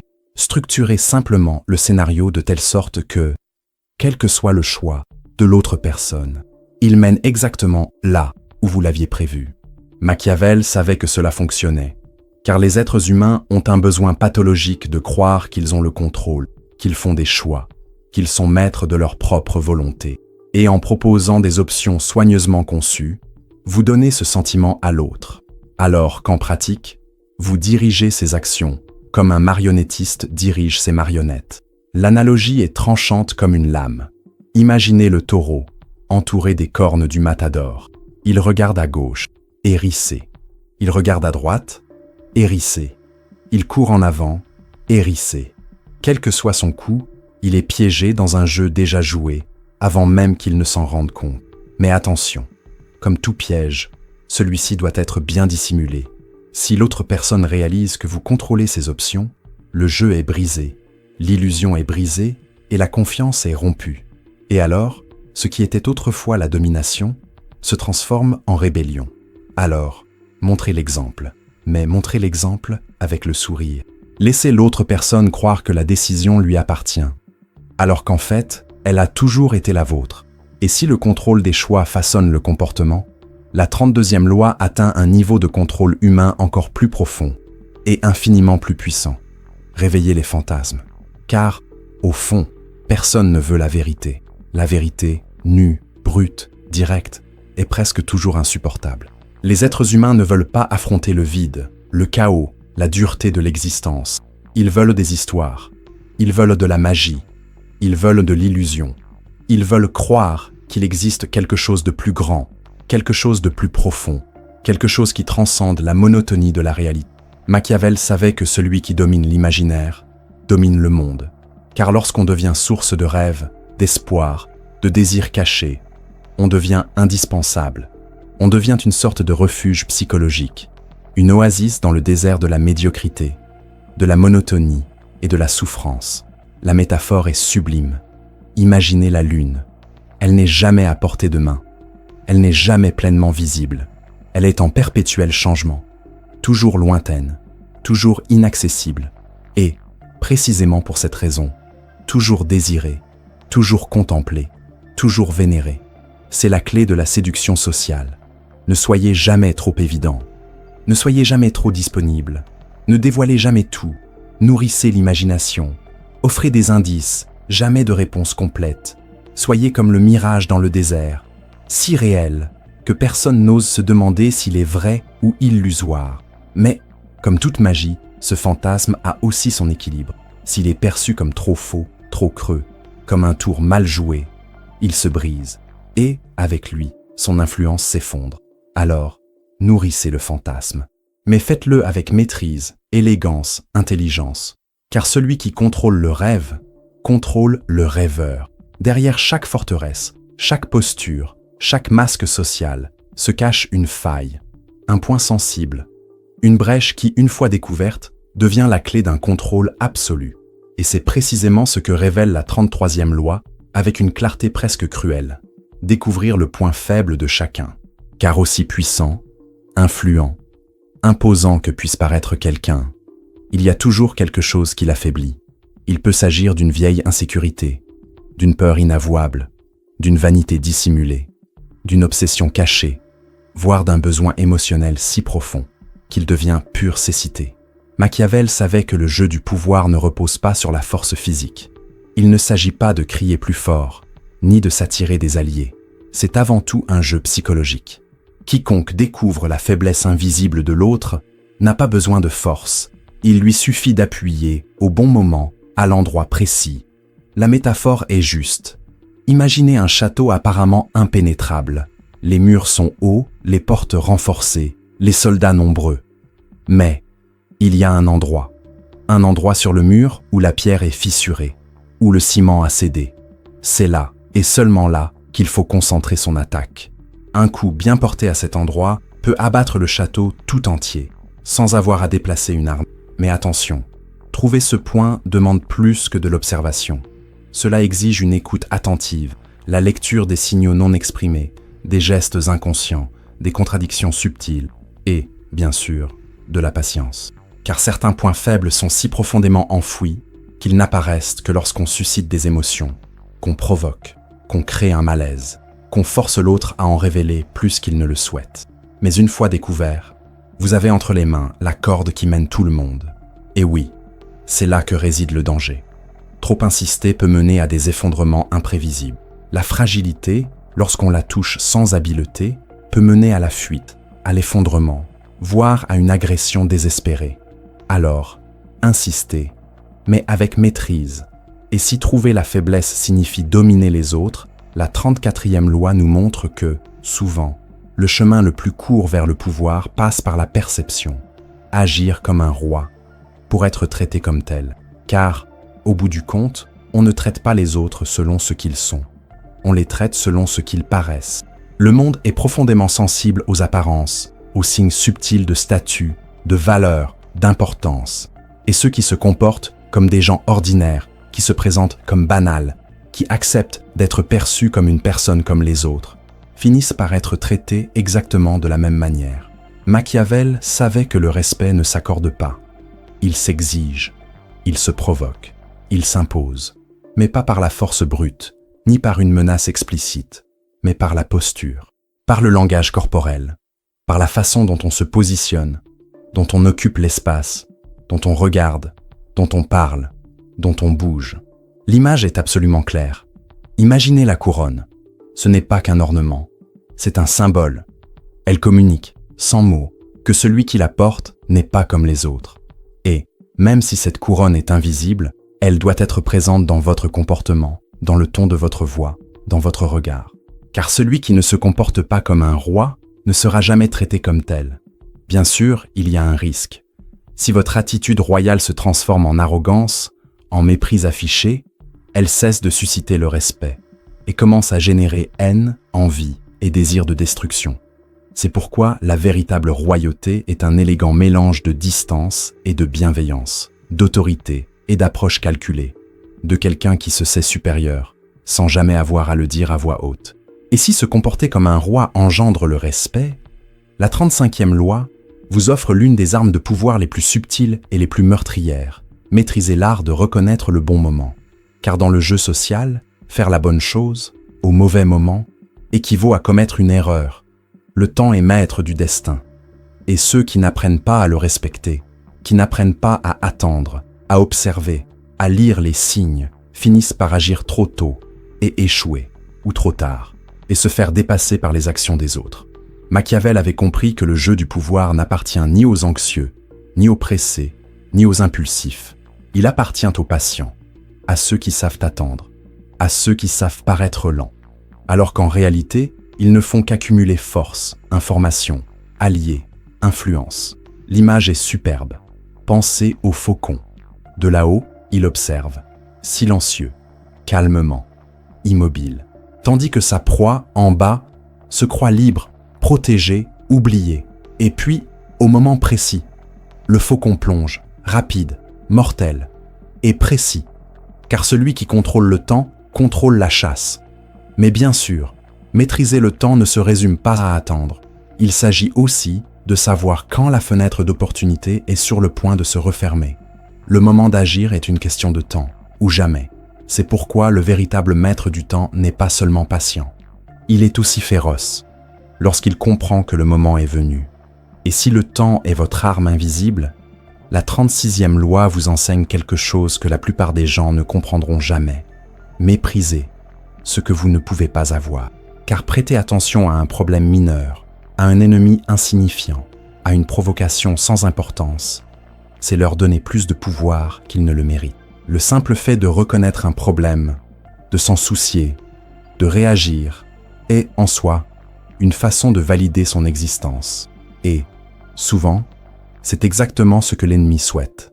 Que vous soyez importuné, que vous vous ravaliez à son niveau, que vous vous épuisez à mener des batailles qui n'ont jamais mérité votre énergie. Machiavel savait que, dans le jeu du pouvoir, ignorer est une forme de meurtre symbolique. C'est comme si, en ne réagissant pas, on disait au monde « Ceci n'est pas assez pertinent pour exister dans ma réalité ». La métaphore est ici douloureusement claire. Imaginez une petite plaie. Elle démange, elle gêne. Et vous, irrité, commencez à la toucher, à la gratter, à la piquer, à essayer de la guérir. Et plus vous la touchez, plus elle empire. L'inflammation s'amplifie, se propage, devient un problème infiniment plus grave qu'il ne devrait l'être. Alors qu'en réalité, si vous l'aviez simplement ignorée, laissé votre corps s'en occuper naturellement, elle aurait disparu d'elle-même. Bien sûr, ignorer requiert une force intérieure que peu possèdent, car l'ego blessé veut réagir. Il veut répondre. Il veut montrer qu'il n'accepte pas d'être mis au défi, qu'il n'accepte pas d'être provoqué. Mais le machiavélisme enseigne. Résister à la tentation de répondre est souvent la réponse la plus puissante, car ceux qui vous ignorent vous dominent. Et ceux que vous ignorez cessent tout simplement d'exister dans votre jeu.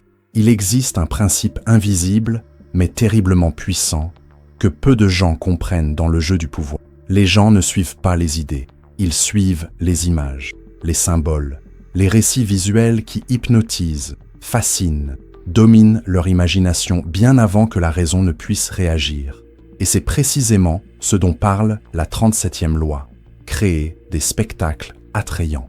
Car, dans un monde rempli de distractions, d'informations et de bruit, ceux qui ne comprennent pas l'art du spectacle disparaissent dans la foule, deviennent invisibles. Machiavel a magistralement compris que le pouvoir n'est pas seulement une question de stratégie silencieuse, de manipulation en coulisses, c'est aussi un théâtre. Et, comme dans tout théâtre, le public ne se soucie ni des coulisses, ni des mécanismes. Il recherche l'enchantement, il recherche la magie. Il veut se sentir partie prenante de quelque chose de plus grand. La métaphore est ici grandiose. Imaginez la croix et le soleil, deux symboles qui, combinés, génèrent une aura de transcendance, de lumière, de pouvoir absolu. Et c'est exactement ce que fait le véritable stratège. Il construit des images, crée des rituels, propose des symboles. Chaque geste, chaque tenue, chaque décor, chaque apparition publique doit être pensé comme un élément d'un spectacle permanent, où vous êtes à la fois le scénariste, le metteur en scène, le protagoniste et, si vous êtes intelligent, le mythe lui-même en construction. Mais bien sûr, il y a un équilibre délicat à trouver. Le spectacle doit être convaincant. S'il paraît faux, forcé ou exagéré, il perd sa magie, sa force et devient caricatural. Maîtrisez donc l'esthétique, le rythme et le ton. Soyez discret si nécessaire. Soyez explosif si vous êtes stratégique. La clé est simple. Surprendre, envoûter, maîtriser la vision et le reste du corps et de l'esprit suivra. Et si l'esthétique domine l'extérieur, la 38e loi touche directement à la survie sociale. Pensez comme vous voulez, mais comportez-vous comme les autres. Car, aussi brillant que vous soyez, aussi avant-gardiste que soient vos idées, aussi novatrice que soient vos visions, les afficher ouvertement est souvent une condamnation à mort sociale. Les masses ne pardonnent pas à ceux qui semblent vouloir se placer au-dessus d'elles, ceux qui défient les coutumes, qui brisent les conventions, qui semblent dire, même subtilement, « Je suis différent de vous, je suis meilleur ». Machiavel savait que le génie, mal géré, se transforme en condamnation. Et que les plus grands stratèges de l'histoire ont appris à dissimuler leurs véritables intentions, leurs véritables idées, leurs véritables visions, derrière un masque de conformisme. L'image ici est frappante. Imaginez le mouton noir au milieu du troupeau. Le troupeau l'observe. Il ne sait pas s'il est à sa place ou non. Et, au premier signe de menace, il est isolé. Il est abandonné.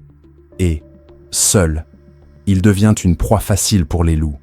Alors, gardez vos idées révolutionnaires pour les bons moments, pour les bons alliés, pour les espaces où elles peuvent être appliquées en toute sécurité. En public, souriez avec le troupeau, marchez avec le troupeau, parlez comme le troupeau. Et secrètement, tracez votre propre chemin, car être différent n'est pas un problème. Le problème, c'est de paraître différent avant d'être assez fort pour en assumer les conséquences. Et si le déguisement protège, la 39e loi vous offre une arme psychologique d'une précision chirurgicale. Agitez les eaux pour attirer les poissons. Voici l'une des plus grandes vérités du comportement humain, et l'une des plus inconfortables. La plupart des gens sont gouvernés, presque exclusivement, par leurs propres émotions. Et lorsqu'ils sont calmes, en sécurité, équilibrés, ils sont plus difficiles à manipuler, à diriger, à contrôler. Mais agitez vos émotions, provoquez-les, irritez-les, déstabilisez-les. Et soudain, la rationalité s'évanouit, le contrôle disparaît. Et il ne reste que les impulsions, les réactions, les erreurs, que vous, le stratège, pouvez exploiter magistralement. Machiavel avait compris que la colère, l'amour-propre blessé, l'orgueil exacerbé, la peur, l'insécurité, sont des outils de contrôle infiniment plus puissants que tout discours logique, que tout argument rationnel.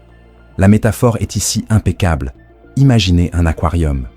L'eau est claire, calme, et les poissons sont au fond, en sécurité, protégés, invisibles. Mais remuez l'eau, créez du mouvement, jetez une pierre, et, instantanément, ils remontent à la surface, désorientés, affamés, désespérés. Et, à cet instant précis, tout appât semble irrésistible. Tous les pièges fonctionnent. Bien sûr, comme toute arme, celle-ci requiert de la maîtrise. Trop d'agitation peut engendrer le chaos. Elle peut provoquer des crises incontrôlables. Elle peut retourner la panique contre vous. Alors, maîtrisez l'inconfort. Créez le degré d'instabilité exact qui fera perdre l'équilibre à l'autre personne, mais pas au point de détruire le jeu lui-même. Et si déstabiliser les autres est un moyen de prendre le contrôle, la 40e loi vous donne un avertissement que beaucoup ignorent et le payent cher. Méprisez tout ce qui est gratuit. Ici, la logique est simple, brutale, machiavélique. Tout ce qui est offert gratuitement, sans prix, cache un piège. Ce pourrait être du poison, ce pourrait être une dette invisible, ce pourrait être un lien de dépendance déguisé en générosité, ou, à tout le moins, cela ne vaut pas autant qu'il n'y paraît. Machiavel savait que ce qui a de la valeur exige des sacrifices, et qu'accepter quelque chose de gratuit non seulement contamine votre perception de cet objet, de cette opportunité, de cette relation, mais vous place souvent dans une position de dette, de soumission et de vulnérabilité. L'image ici est puissante. Imaginez une rivière, en coulant, en circulant, en débordant. Elle génère vie, abondance et richesse. Mais si quelqu'un tente de construire un barrage, s'il tente de l'endiguer, s'il tente d'arrêter son cours, l'eau pourrit, la vie disparaît. Et il ne reste que maladie, épidémie et misère. Par conséquent, dans le jeu du pouvoir, n'acceptez pas d'aumône, n'acceptez pas de cadeaux déguisés et, plus encore, apprenez à être généreux stratégiquement. Car l'argent qui circule, la valeur qui se déplace, non seulement construit votre image de grandeur, d'abondance, de force, mais crée aussi des dettes invisibles chez les gens. Des dettes que vous pouvez recouvrer, quand et comme vous le souhaitez. Car, au final, celui qui donne, domine, et celui qui reçoit, se soumet. Dans le jeu du pouvoir, il existe une ombre aussi étouffante que n'importe quel adversaire, l'ombre de son prédécesseur. Et c'est précisément ce que révèle la 41e loi. Évitez de suivre les traces d'un grand homme, car ce qui vient en premier paraît toujours plus authentique, plus original, plus grandiose. Et celui qui vient après, aussi brillant soit-il, sera inévitablement comparé, jugé et, presque toujours, perçu comme une pâle copie, une ombre, un lointain écho de ce qui a existé. Machiavel savait que vivre dans l'ombre d'un héritage, c'est vivre enchaîné, car le passé a un pouvoir d'emprisonnement invisible mais brutal. Il impose attente, limite et comparaison constante. La métaphore est puissante. Imaginez un père gigantesque, aux bras si longs que son ombre recouvre tout le chemin. Quiconque tente de suivre exactement le même chemin marche dans l'obscurité. Il ne sera jamais pleinement perçu. Il ne sera jamais reconnu comme authentique. La stratégie est donc claire. Rompre, couper, rompre le schéma, dévier du chemin déjà emprunté, créer une nouvelle route, une nouvelle identité, un nouveau nom, une nouvelle histoire. Car ce n'est qu'alors que vous vous libérerez de l'ombre qui tue lentement toute possibilité de grandeur. Bien sûr, il y a là une dimension machiavélique. Dans certains cas, il peut être utile, temporairement, de s'associer à l'héritage de son prédécesseur, d'utiliser son image, son pouvoir symbolique, son prestige pour accélérer son ascension. Mais soyons clairs, il s'agit d'un tremplin, pas d'un foyer. Le véritable stratège sait que sa gloire ne s'hérite pas, elle se construit. Et pour cela, il est nécessaire de tuer symboliquement son père et de s'emparer de son propre trône. Et si l'ombre du prédécesseur étouffe, un autre danger, encore plus insidieux, surgit. Ignorer la véritable source des problèmes. La 42e loi est d'une clarté brutale. Attaquer le berger, et les brebis se dispersent. Car dans la plupart des situations, les problèmes, les émeutes, les rébellions, les contestations ne surgissent pas spontanément. Ils naissent, presque toujours, de l'influence d'une seule personne, un agitateur, un empoisonneur d'esprit. Un petit leader informel, caché dans l'ombre, mais qui fait bouger les choses, incite les autres, sème la discorde. Machiavel savait qu'attaquer les pions est inutile. C'est une perte de temps. C'est comme essayer de tuer un serpent en lui coupant la queue. Le poison est dans la tête. Et tant que la tête reste, le problème réapparaît. La métaphore est juste. Imaginez un troupeau de moutons. Tant que le berger est présent, guidant, contrôlant, influençant, le troupeau reste uni, cohésif, obéissant. Mais si vous renversez le berger, le troupeau panique, il se disperse, il perd le cap. Et dans cet état de confusion, il est infiniment plus facile de le capturer, de le contrôler, de le dominer. Alors, dans le jeu du pouvoir, apprenez à voir au-delà des apparences. Découvrez qui agit réellement en coulisses, qui maintient les autres ensemble, résistant et résilient. Puis, attaquez-vous à ce noyau. Éliminez la source, et tout le reste s'effondrera sous l'effet de la gravité. Bien sûr, il y a un risque. Si le pasteur que vous attaquez est plus puissant, plus retranché ou plus rusé que vous ne l'aviez prévu, la tentative se retournera contre vous. Alors étudiez, mesurez, et n'attaquez que lorsque la victoire est absolument certaine. Et si attaquer le leadership invisible est une tactique de guerre, la 43e loi vous offre une stratégie de séduction permanente. Gagnez les cœurs et les esprits. Car le contrôle par la force, l'intimidation, les menaces, est toujours instable. Il engendre toujours résistance, haine voilée et désir de vengeance. Le contrôle émotionnel, en revanche, celui qui touche au désir, à l'affection, à l'admiration et à l'enchantement, est bien plus puissant, bien plus durable, car celui que vous conquérez intérieurement ne se contente pas de vous obéir. Il vous suit, il vous défend, il vous protège, il vous idolâtre. Machiavel avait compris que les guerres les plus importantes ne se déroulent ni sur le terrain, ni sur les marchés, ni devant les tribunaux. Elles se déroulent dans les têtes et les cœurs, car quiconque occupe ce territoire invisible domine tout ce qui est visible. La métaphore est ici chirurgicale. Imaginez une porte fermée, protégée par des murs, des serrures, des chaînes. Vous pouvez essayer de la briser, la forcer, mais cela génère du bruit, cela génère de l'usure, cela génère de la résistance. Ou vous pouvez trouver la clé et l'ouvrir d'un simple tour de poignet, sans effort, sans bruit, sans résistance. Par conséquent, dans le jeu du pouvoir, apprenez à parler non pas aux oreilles, mais aux émotions, aux vanités, aux désirs cachés, aux peurs secrètes. Comprenez ce que l'autre désire, plus que tout au monde, et offrez-lui exactement cela. Et alors, avant même qu'il ne s'en rende compte, il sera entièrement sous votre contrôle. Bien sûr, il y a une exception.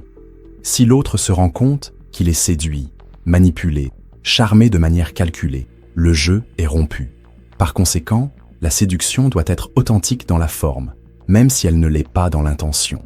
Et si gagner les cœurs est un art, la 44e loi vous donne une arme à la fois bouclier et lame, désarmée et exaspérée par l'effet miroir.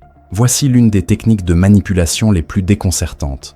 L'être humain a un ego si enflammé, si sensible, si fragile, que lorsqu'il se voit reflété, lorsqu'il prend conscience de ses propres actions, de ses propres défauts, de ses propres agressions, il perd le contrôle, car, inconsciemment, il ne sait pas comment gérer son image brute et nue qui lui est renvoyée.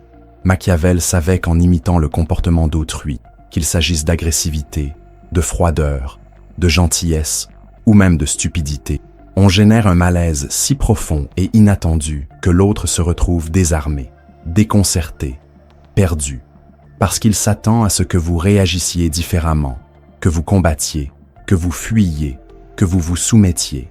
Mais à la simple réflexion, il perd ses repères. La métaphore est ici mythique. Imaginez le bouclier de Persée, poli comme un miroir. C'est ainsi qu'il a vaincu Méduse, non pas en la regardant directement, mais en utilisant son reflet. Car lorsque Méduse s'est vue, elle a été paralysée, et à cet instant, elle a été vaincue. Voilà comment fonctionne l'effet miroir. Utilisez-le pour neutraliser les attaques, déstabiliser les ennemis, démanteler les accusations. Et surtout, déconcerter ceux qui croient avoir le contrôle. Mais, bien sûr, comme toute arme de précision, il exige de la prudence. Utilisé maladroitement, il peut avoir l'effet inverse. Il peut entraîner une escalade des conflits. Il peut transformer de petits désaccords en guerres ouvertes.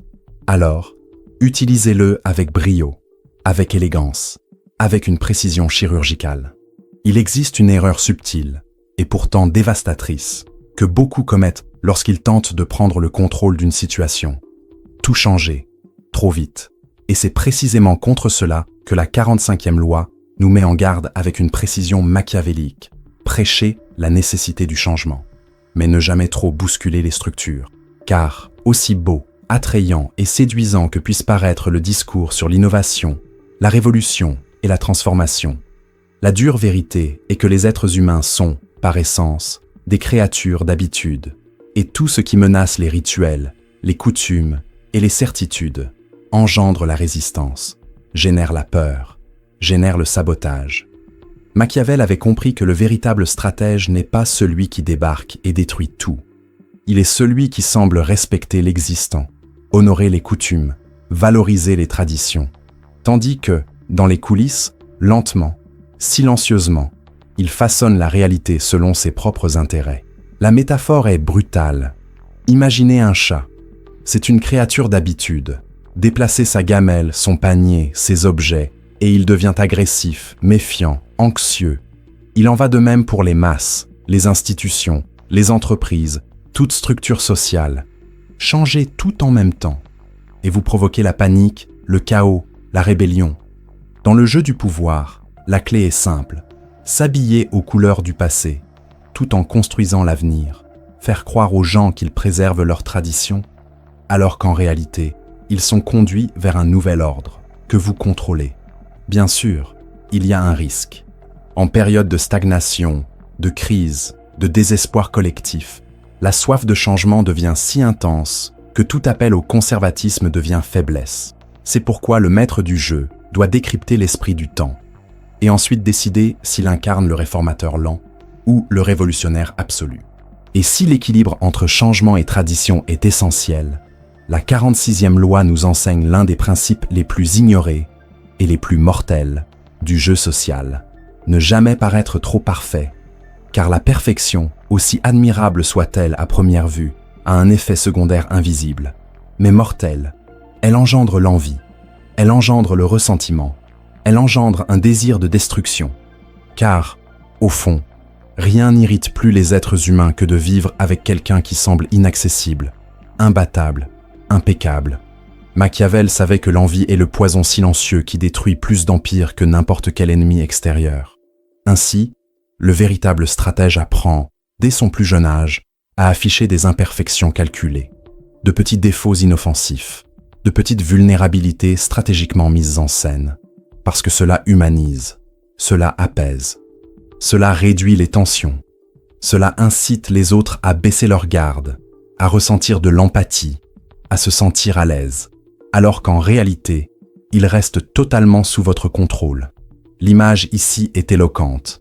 Imaginez un jardin, magnifique, impeccable, rempli de fleurs symétriques, parfaitement alignées. Mais, au milieu, quelques mauvaises herbes, discrètement, stratégiquement laissées là. Car, sans elles, le jardin paraîtrait artificiel, aseptisé, effrayant. Et cela, en soi, serait une raison suffisante pour que chacun veuille le détruire. Par conséquent, dans le jeu du pouvoir, ne montrez jamais seulement votre lumière. Montrez, de temps à autre, une ombre, un défaut, une petite erreur, une faiblesse contrôlée. Car si vous semblez trop divin, vous serez crucifié. Si vous semblez suffisamment humain, vous serez suivi, vénéré, obéi. Et si la perfection entraîne sa propre chute, la 47e loi nous apporte un avertissement sans équivoque. Ne dépassez pas l'objectif fixé. Dans la victoire, apprenez à vous arrêter, car c'est là que réside l'un des plus grands pièges du succès. Le succès, mal géré, se transforme en arrogance. La victoire, mal maîtrisée au bon moment, se transforme en orgueil. Et l'orgueil sème silencieusement sa propre chute. Machiavel a vu cela à maintes reprises dans l'histoire. Rois, généraux, hommes d'affaires, dirigeants, grisés par leur propre gloire, ne savaient pas s'arrêter. Et, faute de savoir, ils repoussaient leurs limites. Ils accumulaient plus d'ennemis qu'ils ne pouvaient en vaincre. Ils prenaient plus de risques qu'ils ne pouvaient en contrôler. Et, inévitablement, ils tombaient. La métaphore est incontournable.